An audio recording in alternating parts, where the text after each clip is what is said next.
जय श्री राधे। जागरण 11 अक्टूबर 2021। गति 120 शब्द प्रति मिनट।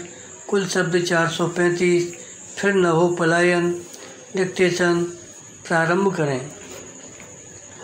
कश्मीर में बचे हुए अल्पसंख्यकों को चुन चुनकर निशाना बनाए जाने की हाल की घटनाओं के बाद आतंकियों, उनके समर्थकों और अन्य संदिग्ध तत्वों की धरपकड़ आवश्यक ही है, लेकिन इसके साथ यह भी सुनिश्चित करने की ज़रूरत है कि वैसी घटनाएं फिर न होने पाएं जैसी पिछले कुछ दिनों से श्रीनगर में हुई हैं।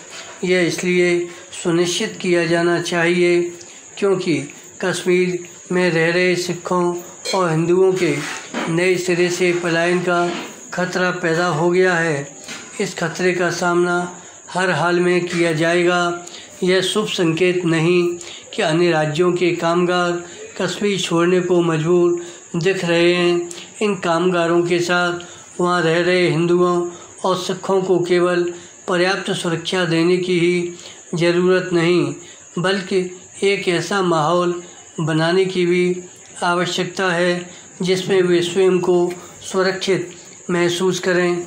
ऐसा माहौल बनाने में सफलता तभी मिलेगी जब आतंकियों को कुचलने के लिए अभियान को आगे बढ़ाने के साथ आम कश्मीरी समाज और विशेष रूप से वहाँ का मुस्लिम समाज अपनी सक्रियता दिखाएगा। उसे यह सक्रियता इसलिए दिखानी होगी क्योंकि हिंदुओं और सिखों की हत्या से कश्मीरियत कलंकित हो रही है। ऐसे सवाल उठ रहे हैं, क्या कश्मीरियत में हिंदू और सिखों के लिए कोई स्थान नहीं? कश्मीरी समाज इस सवाल से मुंह नहीं मोड़ सकता।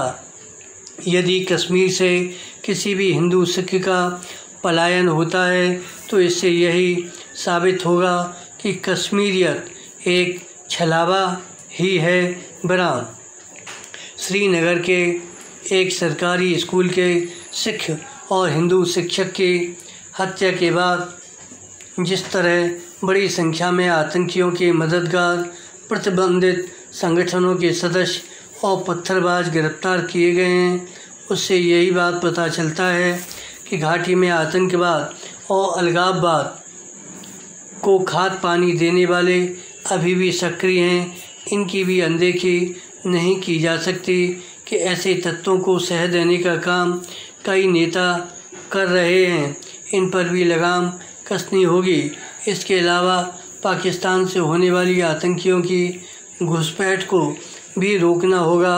वास्तव में यह सब करने से ही आतंक की विषबेल को जड़ से उखाड़ फेंकने में सफलता मिलेगी। विराम। कश्मीर के अल्पसंख्यकों को शेष देश से भी यह संदेश जाना आवश्यक है कि पूरा भारत उनके साथ है। यह संदेश सही तरीके से उन तक पहुँचे, इसके लिए यह ज़रूरी है कि सभी राजनीतिक दल आतंकवाद के खिलाफ एकजुटता का वास्तव में प्रदर्शन करें। यह ठीक नहीं कि कश्मीर की घटनाओं को लेकर कई राजनीतिक दल केंद्र सरकार की नीतियों को तो कोसने के लिए आगे आ गए, लेकिन उन्होंने आतंकियों और उनके खुले छिपे समर्थकों के खिलाफ कठोर भाषा का इस्तेमाल करने की ज़रूरत नहीं समझी। धन्यवाद।